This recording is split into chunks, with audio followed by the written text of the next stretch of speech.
Taylor Swift's Midnights is, by just about any quantifiable metric, one of the biggest album releases of my lifetime, and I don't know what songs are on it. I don't know what songs are on the album or not on the album. I don't know when it came out, and I don't know if it's done coming out. Somewhere along the line, we left the realm of bonus tracks, of extra exclusive editions, and we entered a place where Midnights, the album, is no longer a static, complete work that was released and finished. Let's review the timeline. August 28th, 2022.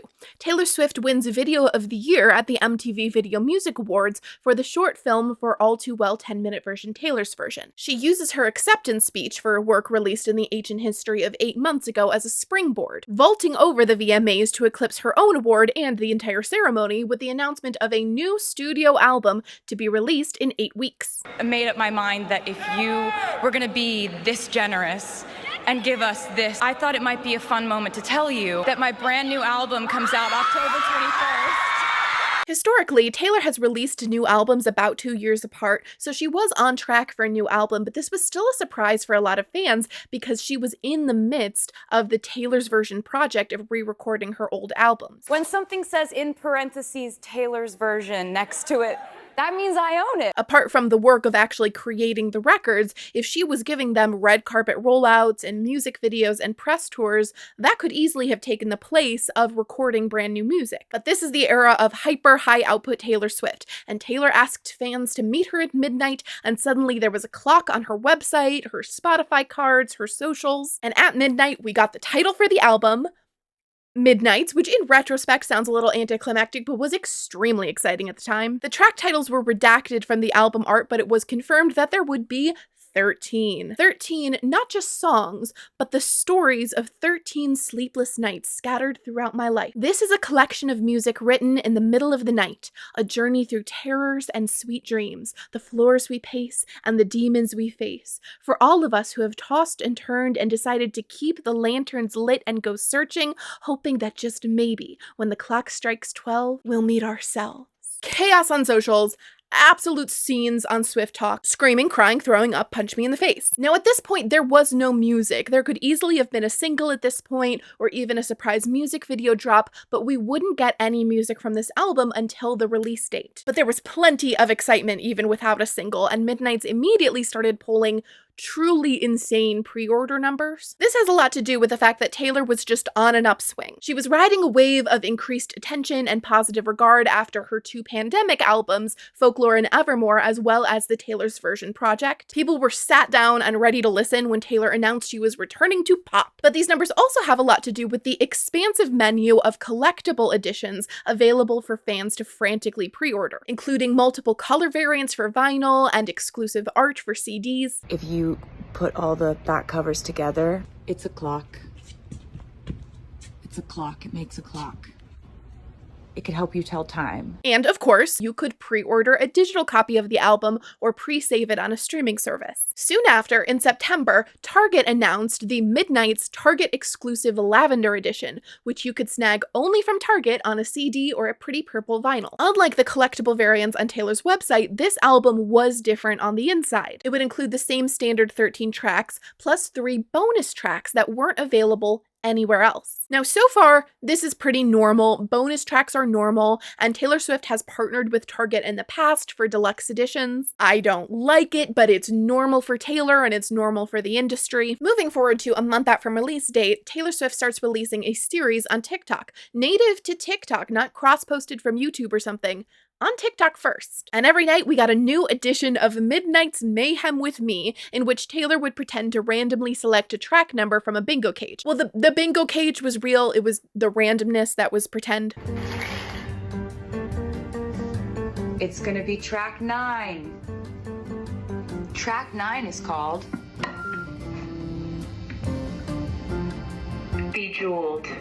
After 2 weeks, fans finally were able to put together the complete track list of the standard 13 tracks. Lavender Haze, Antihero, Maroon, Snow on the Beach, You're on Your Own, Kid, Midnight Rain, Question, ...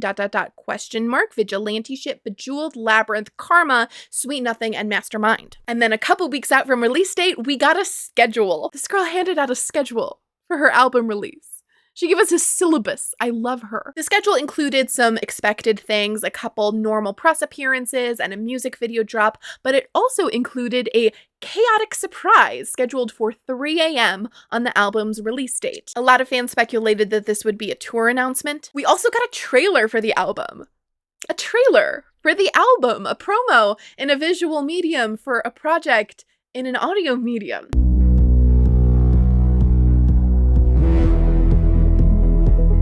The trailer obviously promotes the album using visuals from the upcoming music videos. It was so music video forward that there was a lot of speculation that this might be a visual album where every single track had a music video, which obviously did not happen, and maybe we all need to calm down a little. But the trailer did capture a vibe and gave people, I think, a pretty accurate idea about the overall feel of the album. Combined with the album art and the track titles and the visuals from Midnight's Mayhem, fans were buckled in for synth and 70s and sighs.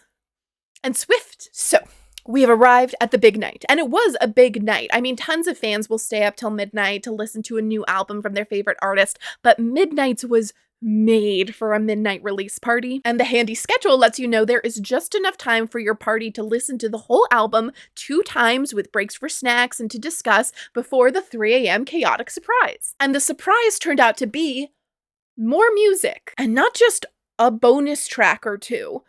Almost a complete second album. Surprise! I think of Midnight's as a complete concept album, with those 13 songs forming a full picture of the intensities of that mystifying mad hour. However, I love a however exclamation point. Complete thought. There were other songs we wrote on our journey to find that magic 13.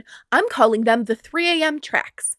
Lately, I've been loving the feeling of sharing more of our creative process with you, like we do with the From the Vault tracks. So, it's 3 a.m. and I'm giving them to you now. If you clicked on this video, I think it's pretty likely you know the lingo, but for the uninitiated, I want to draw attention to that term because it will come up later. The Taylor's Version albums are re-records of her first 6 albums, so these are old albums, some from when she was like a teenager, that she is doing the singing all over again, the instrumentation all over again, reconstructing these songs that have been out for a long time. As a little cherry on top, the Taylor's Version albums also have these bonus tracks that are from the vault, meaning they were written and maybe even demoed at the time the original album was written, but did not make it onto the final record. So they're new to us, but they're not new songs. In theory, they've been in a sort of time capsule. Fans are obviously super excited to get these, and they offer a really interesting insight into the making of that album. Seeing things that were attempted but were then cut is a really cool window into what Taylor and her team and her producers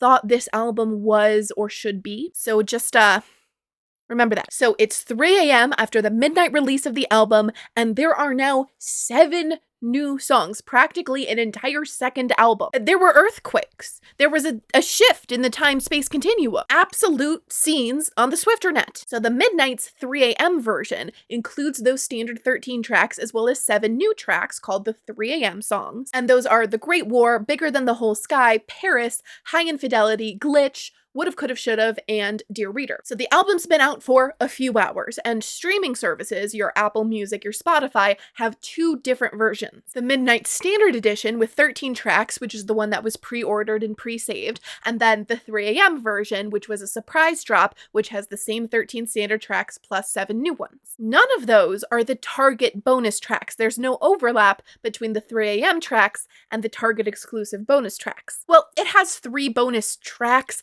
but 2 of those are remixes from songs on the standard album, so it really only has 1 new song. That song is Hits Different, which is possibly my favorite song on Midnight's. Hits Different is what Lover was trying to be. You ever had your heart broken so hard it starts fitting the DSM criteria for shit?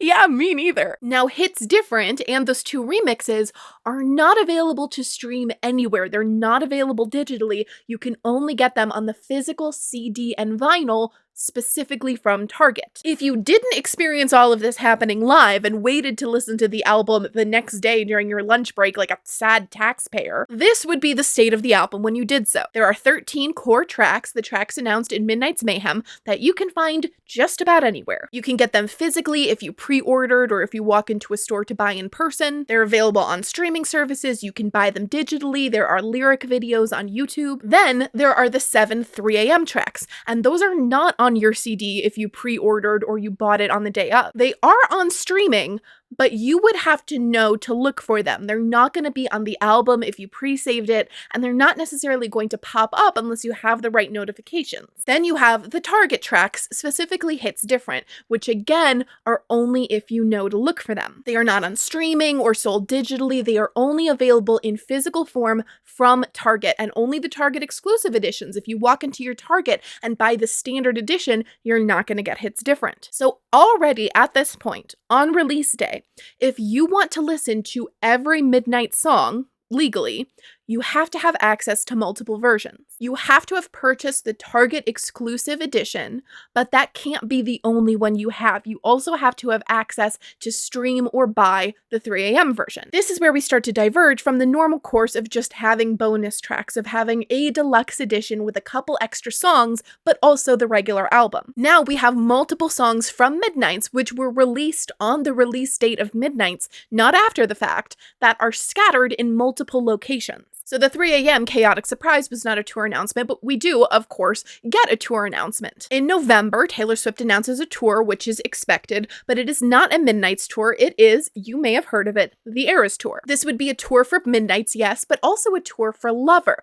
which had a tour scheduled for the summer of 2020, but it was canceled for some reason. It would also be a tour for Folklore and Evermore, the Pandemic sister albums, which never got a chance to tour before Midnights came out. It would also be a tour celebrating the rebirth, the re-recording of her first 6 albums as the Taylor's version, and once you add all of those up, it's all of them. It's all of them. It's every album. So Taylor Swift took her show on the road, the show that is herself, and toured all of her eras in a tour that is the tour of the concept of a Taylor Swift era. Tickets went on sale only a few weeks later, and you probably heard something about that. The chaos of the tour hype mostly overshadows Midnights for a while. We get a handful of remixes of the lead singles, and by January, we've gotten all of the 3 music videos that provided the clips for the trailer. And that's all the Midnights that we get for a while. It's top to bottom Eras Tour until May. We get more Midnights in May. The tour had been going for a couple months at this point and doing, good. And we get an announcement on Instagram written at Taylor's most millennial, which is saying something. So much to tell you. Taylor announces a collaboration with Ice Spice for a remix of Karma. Ice Spice also appears in the music video, which is previewed at an Eras Tour show. And Karma featuring Ice Spice will be on a new edition of Midnights, a deluxe album that you can pre-order now at store.taylorswift.com. But wait, there's more. For those of you going to the East Rutherford shows, which were the next shows on the tour, we will have a new special edition CD available only on site, which will have a never-before-heard Midnights vault track called You're Losing Me. And that last edition, the East Rutherford exclusive, is not the Till Dawn edition, that is the Late Night edition. So a couple things. First of all, that's not what a vault track is. The idea of the vault tracks on the Taylor's version re-records is that they were on the cutting room floor and they were sort of in a time capsule from these previous eras. Taylor moved on to new projects and they were left behind because they didn't fit what the future of her music was going to be. The Midnights album was 7 months old at that point, which is way too old to be getting new tracks, but not nearly old enough to have vault tracks. I remember reading this and my first reaction being that this song was not in a vault. This song was between the couch cushions, and it's okay to say you just forgot. She just forgot about it. I mean, obviously she did not just forget, but as more time has passed, I've become even more convinced that this is not a vault track. This is just a bonus track released a really weird amount of time after the album's release. So, Midnights the album is about 7 months old, and we are adding 2 new additions to our lineup. They both have Snow on the Beach featuring more Lana Del Rey and Karma featuring Ice Spice. Those are both new tracks that are revamps of songs on the standard edition. The Till Dawn edition has all of that,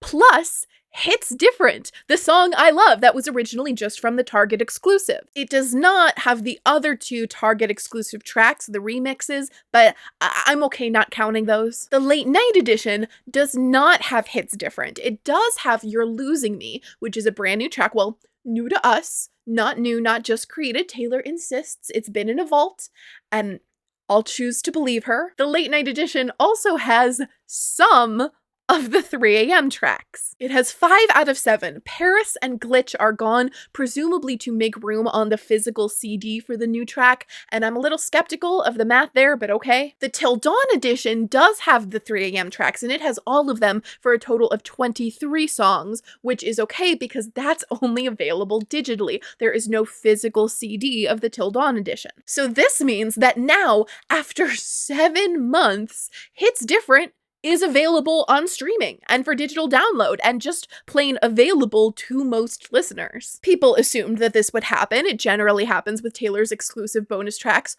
but usually that happens in like 4 weeks. Not 7 months. So hooray, all of Midnight's is now reunited on my Spotify playlist, and I don't have to add a cleverly disguised podcast episode to get Hits Different in there. Except no, because we have a new song now, and the late night edition is not on streaming services. It is also not available in stores. You can't walk into your Target or your record store and buy it. You can't even buy it on the Taylor Swift website. You can literally only buy this CD in physical form, in person, at the Eras Tour. And not just anywhere on the Eras Tour, only at the stops immediately following the drop of this edition. This would be normal. This would be okay and expected because this CD is full of songs that are available on other editions, so it's just a collectible CD that's being limited. It's not the music that's being limited, except for You're Losing Me. That track was available as a digital download on Taylor Swift's website for 24 hours. So if you got to it in that window, you could lock down a digital copy for yourself. But after that window, it was not available for legal listening anywhere on God's green internet, not on streaming, not on download. And after they sold out of the CDs on tour, the song wasn't available for any kind of purchase anywhere. You either bought the song that weekend or you could not legally obtain it anywhere except on the secondary market. You could, of course, find the song illegally as a Spotify podcast episode or catch it on YouTube in the short window before it gets taken down. And there were plenty of counterfeit versions of the CD available on eBay if you were willing to wait a couple weeks to have it shipped from China. Just like with Hits Different, fans expected the song to show up on streaming after a couple of weeks, but then months passed and the song wasn't being sold or licensed or streamed anywhere. That's weird, right? This isn't an archived demo track from 15 years ago getting passed around by fans. This is a fully produced and released song made within the past year, and it's a Midnight's track. It's a Midnight's track, and it's getting the Evermore treatment. For about 6 months, the song was just completely missing in action, and it had been so long that a lot of people assumed it was just gone. It wasn't. It arrived on streaming in November of 2023, November 2023, which is over a year after the initial release of Midnight's. And when it dropped on streaming, something weird happened. I realized something that I didn't expect, that I didn't know, that a lot of people who listen to Taylor Swift, who do consider themselves fans, saw this song drop on their streamers in November and thought it was a brand new song. I saw blind listening reactions on YouTube. I saw TikToks of people excitedly breaking down the lyrics to analyze this new lore, which maybe this sounds silly, but I fully did not expect. It never occurred to me that there was a whole category of people that were into Taylor Swift enough to excitedly queue up her new release the very day it dropped, but who hadn't been listening to You're Losing Me for 6 months, legally or illegally. I promise I am not trying to be a gatekeeping jerk here. My point is absolutely not that, wow, you haven't listened to You're Losing Me, the one weekend only track exclusive to New Jersey, fake fan. It is so deeply reasonable to have not heard of this song, and it does not any way compromise your Swiftie credentials. But that's just it. I had forgotten how easy it would have been to completely miss this song, because it's easy to forget that people aren't on the same internet you're on. And I didn't realize how many people had a totally different experience with the Midnight's album than I had. You're Losing Me feels deeply central to Midnights to me. This is core to the story of the album. It is a different album without this song. But that's the album I had for the first half a year, and that's the album that a lot of listeners had until November. I mean, even up until now and beyond, because if you don't know about this song, then you don't know about it. It's not going to be magically added to the CD in your car. It won't even appear on your phone unless your streamer is set up to notify you about new releases. The Till Dawn edition is the closest thing that has ever existed yet to a single album that has all of Midnights, that has all of the Midnights songs, I guess. It has the 13 core tracks and the 3 a.m. tracks, and hits different. It doesn't have the digital-only remixes or the Target exclusive remixes, but again, I'm willing to exclude those. But it is missing a song. You can get that song from the nearly identical late night edition, but that edition is missing Hits Different and 2 songs from the middle of the album, Paris and Glitch, which, to be fair, are kind of B-sides, but they're still songs. If you want to listen to all of Midnights on Spotify or Apple Music, you're gonna have to make your own playlist.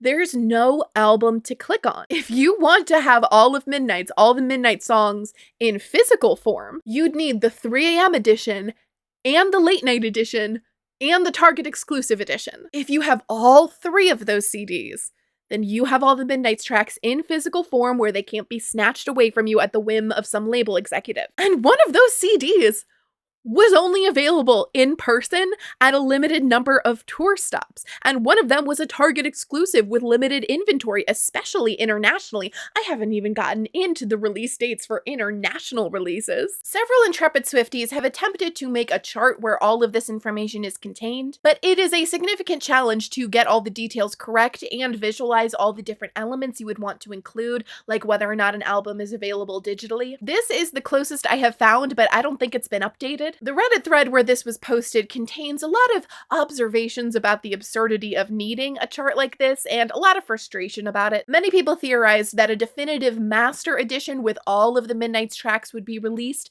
for the 1-year anniversary of Midnights' original October release date, but that has since passed and we have no such complete edition, so maybe next year, maybe for the 2-year anniversary we'll get the Up All Night edition. I guess I should mention that all of these versions count as one album for chart data purposes. Taylor Swift is somewhat of an anomaly in the industry right now for her ability to sell physical editions of her music, even with an audience that skews so young. This is a major focus in articles and discussion about the success of Midnights. These songs would still be considered hits based only on their streaming numbers, but Midnights sold CDs and especially vinyls in quantities that are just not really seen anymore. Even if a fan only bought a vinyl as a collectible that's going to sit on a shelf, or only bought an extra copy of the CD for one song, that still counts as a sale of the album. I don't think it's controversial to suggest that Midnights would still be a successful album, but would not have the kind of record-smashing numbers it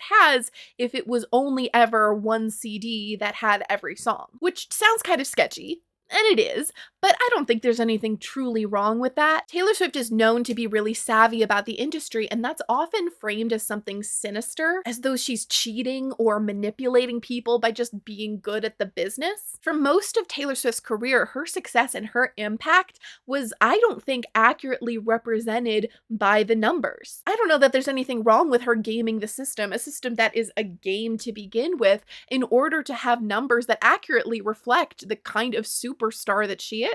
I think there's room for that to be true, and also for it to be true that Midnights does not have the kind of reach that the numbers may suggest. And in the case of Midnights, unlike with many of Taylor Swift's other albums, I think this has been to the detriment of the album as a work. Having a bunch of different colored vinyls with different exclusive art is just fun. It's just a collectible. It's just an additional tangible experience for people to have who are fans and want something to throw their money at. It's essentially just merch, and it doesn't touch the experience of listening to the album in any other context. But unlike Taylor Swift's previous albums, Midnights has been fractured, and the songs have become collectibles in and of themselves. The game that was played with these multiple different editions with different track lists, I'm sure had a huge hand in vaulting Midnights to the kind of financial and statistic success it had, but it also destroyed the possibility of having the album as a complete work that was released on a release day. Taylor Swift introduced this album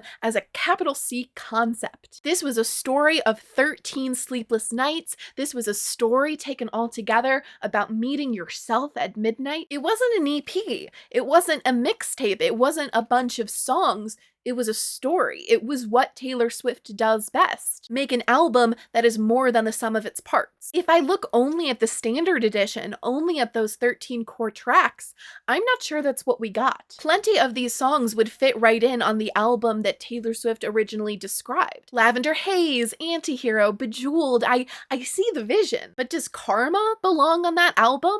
Does Mastermind belong on that album? I love so many of these songs, but they're not the story of a sleepless night. Some of the 3 a.m. tracks wouldn't have fit into that album either, but some of them would. Some of them, like Would've, Could've, Should've, or Paris, belong on that Sleepless Night concept album way more than some of the original 13 core tracks. You've got Hits Different, which I love, but has no place on this album, and then you have You're Losing Me, which should be the centerpiece of the album. You're Losing Me, more than almost any of these other songs, is the story of a frozen moment in time, dangling on the edge of the precipice of losing this person. That song makes sense out of the entire rest of the album. That's part of the reason there was such excitement when it finally dropped on streaming.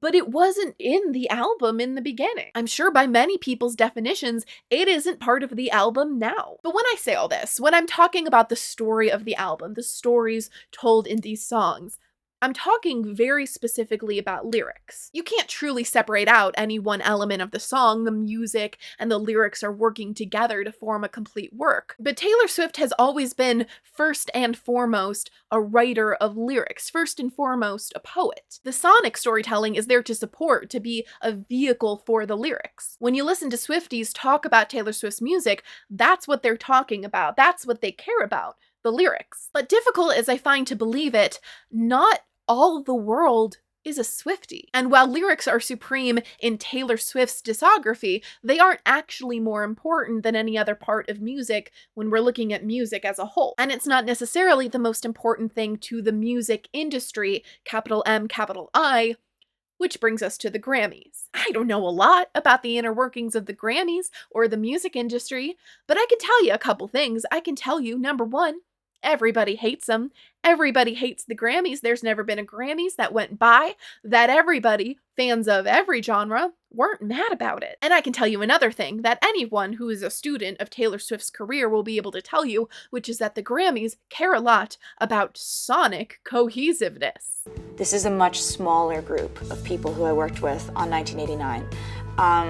And I did that because I wanted this album to be more sonically cohesive than Red was. They care a lot that an album explores deeply and narrowly a particular musicality, instrumentality. They care about the performance and the production, and it's the sound that makes an album cohesive or not, makes it a complete story or not, much more than what the lyrics are literally saying. That's the criteria under which an album like Red can be called a hot mess, can be called all over the place. When it comes to Taylor Swift, I care about lyrics above everything, so Red feels very cohesive to me. It feels like a very focused story, but if you care about sound above all else, this album makes no sense. Taylor Swift has had a lot of success at the Grammys, and when she's been awarded by the industry, it's been for the albums that are the most sonically cohesive. So while I think Midnights makes no sense as a collection of songs, while I think it's a total hot mess, if you care about sonic cohesiveness, that's a strong album. Because I care about lyrics, I don't see much of a difference between the 13 core tracks and the 3 a.m. tracks as collections. But if you care about sound, there's a clear difference. And if you look at the production credits, you can see these are two almost completely distinct albums. When Midnights is nominated for Grammys, it is the standard edition that's nominated. And of course, the voters can and will consider whatever they want. And if they've heard these other tracks, they're going to have those in mind. But technically, the 13 core tracks, for the purposes of the Grammys, those are the album. So the Grammys voters have been handed something to consider that is, if nothing else, at least very sonically cohesive. Is Midnights a Grammy-worthy album? I don't think so. Don't hit me. I know. I'm sorry. I know a lot of Swifties adore this album, and I like it too. I love a lot of these songs. My least favorite Taylor Swift albums are still albums I love. I think this album is a hot mess. I'm sorry. I think it's spaghetti thrown at the wall, and it's still very good, high quality handmade spaghetti, okay? But it's not as good eaten off of the wall, okay? You're gonna get chips of lead paint in there, and we know that Taylor Swift knows how to plate a dish. So I don't think this is a Grammy-worthy album, but I also don't think that this album was submitted to the Grammys. I don't think Midnight's The Album is what was nominated for the Grammys. I don't think that's what was being considered. I think Taylor Swift, the artist, and the phenomenon, and the intellectual property franchise Taylor Swift was submitted for the Grammys. This is the poster for the For Your Consideration campaign for Midnights. This is the promotional image that Taylor Swift and her team put out to encourage Grammy voters to reward this album, and it has absolutely nothing to do with the album. This is an image from the Eras Tour,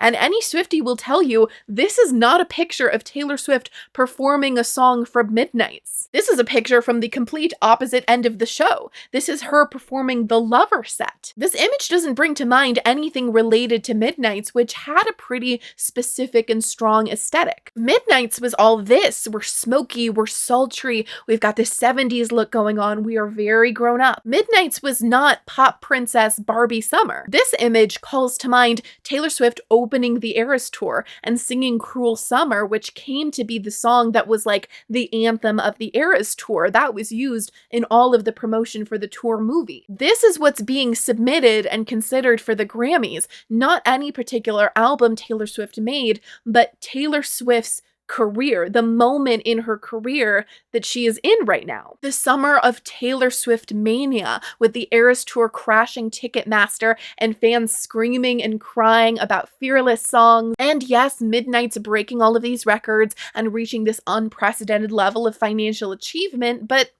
maybe not artistic achievement. And ultimately, I think that's what Midnights is. I don't think Midnights is an album in the same sense that any other one of Taylor Swift's albums are albums, except for maybe Debut. It's not a complete story, it's just sort of a collection of songs that are a vehicle for Taylor Swift's career. She needed a brand new album that she could launch the tour off of. She needed something to get awards for. Midnights draws a lot of comparison to 1989 in terms of style and sound and general success, but they're very different albums. 1989's greatest achievement is its timelessness, and when the Taylor's version of it dropped a few months ago, it felt just as fresh and new as the day it was written. I love Anti-Hero with all my heart. I think it's a fantastic song.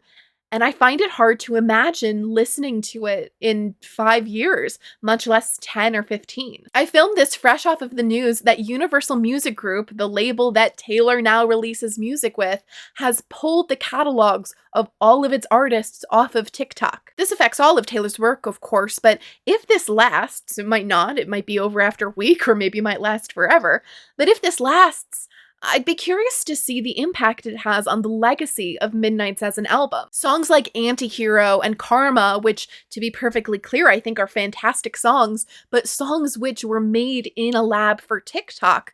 What is their future if they're not allowed on that kind of platform? In this part of Taylor Swift's career, where she is so hyper prolific, where she is releasing a quantity of music, whether or not you count the Taylor's versions, that is truly hard to wrap your mind around. Midnights is so of the moment. It's so of the era. What is Midnights outside of this moment in time? What is it as a group of songs outside of the fractured way that it was released bit by bit? What is it outside of TikTok, out of the particular social media environment it existed in? What is it outside of the context of the Eras Tour? The numbers say it is such a widespread success of unprecedented proportions. But I wonder if this is the Taylor Swift equivalent of a one-hit wonder, of a work that can exist for now in this moment, but can't thrive in the daylight. I don't think Taylor Swift knows how a grading curve works. In Bejeweled, she says, "I did all the extra credit, then got graded on a curve." And I get what the line is trying to express, like in the context of the song. She's saying she put all this effort in and she isn't being recognized, isn't being rewarded, like it's not being reciprocated by her partner, and she's remembering how amazing she is.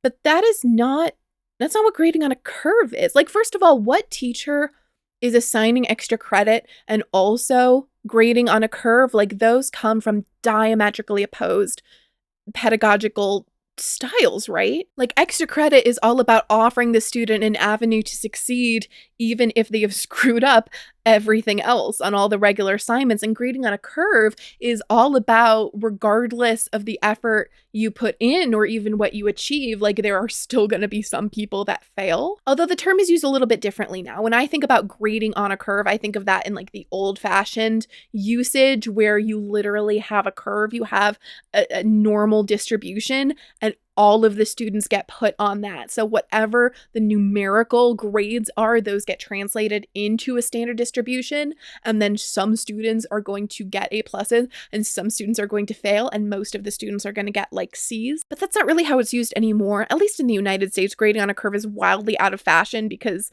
you know, you have to fail some students and nobody wants that. So now most of the time when I hear about grading on a curve, it's just a method of assigning extra credit. It's just putting all the students on that curve and then using that to determine like where the A is and bumping everybody up, but doesn't necessarily include bumping people down. But in that context, it makes even less sense. It already doesn't make sense to have a teacher who's offering extra credit and then bumping you down to an F because you're on the left side of the curve. But it makes even less sense to complain about a teacher that's offering extra credit and then offering more additional extra credit to put you on the right end of the curve. If you already did well in the class, first of all, why are you doing the extra credit, okay? If you weren't doing well before you did the extra credit, then you have no right to be complaining. But if you were already doing well and you did the extra credit, then you have an A plus. And if you're on the curve, well, now you have an A plus. And actually, you are the one who sets the curve. So potentially other people are worse off because of how well you did, which really seems to be the opposite of what that line is trying to express. I guess it kind of makes sense for Taylor Swift to not use that phrase correctly because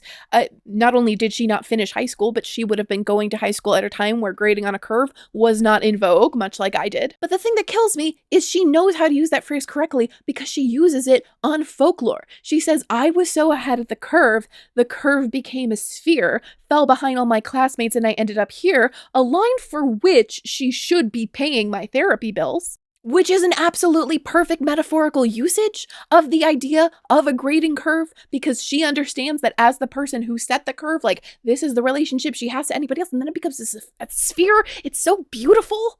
Did all the extra credit and got graded on a curve. I think it's time to teach some lessons. So are you the teacher?